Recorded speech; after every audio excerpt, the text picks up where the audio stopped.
So Sonia, I gather you stayed in the township. How was that?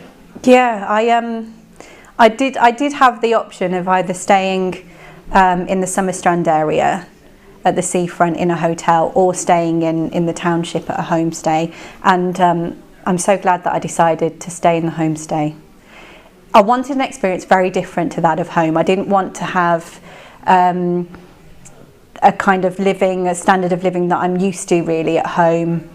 I wanted to be able to experience what it's like to live in South Africa and live in one of the townships. So I was able to stay in New Brighton, living with Mickie, in her home, and it was great. It was more than I'd wanted. It was more that I could have hoped for, really.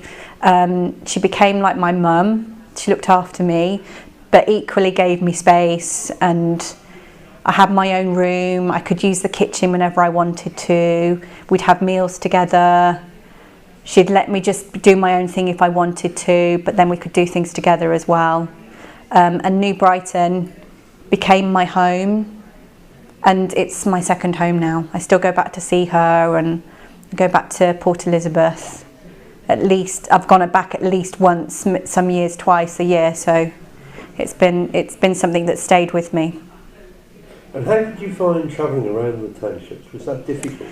I had to kind of understand and get used to the systems and how it works. So Calabash looked after me in that regard, and one of their drivers showed me how to get on one of the taxis and showed me where you pick them up and where they take you to. And explained to me what happens, how you pay, and because everyone sort of passes the money down through to the front at the driver, and you sort of have to shout when you want the stop. But as soon as I'd done that with him and had another couple of goes, I think after that actually I was on my own, and it was fine.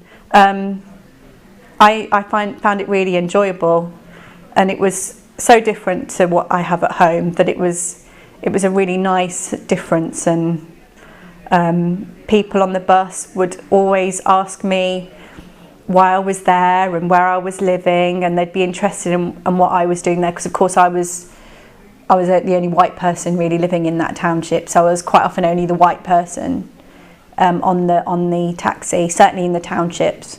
But I'd always have people to talk to. I always felt really safe actually. And I was able to get around and do my own thing often. So I felt like I had a life actually in Port Elizabeth, not just having to rely on other people. What did you do in the evening? In the evenings, sometimes I would go, I made friends when I was living there. I was able to meet people through Mickie. So sometimes I would go to Summerstrand. Other evenings it would just be staying home with Mickie. Sometimes we'd have friends over for dinner. So actually my life became very busy because I was there for 6 months. It became a real busy, full life. Was it a life-changing experience? Definitely, yeah. Most certainly. I'm so glad that I was able to do it. I mean, taking 6 months or taking any period out of your life and investing your money and your finances into volunteering somewhere in the world, you want it to be something that is rewarding for not only you but for the people that you're working with and helping. And I've got lifelong friends left from that, and they're from the people that I worked with at the projects at Emmanuel, at Emma Feeney Primary School.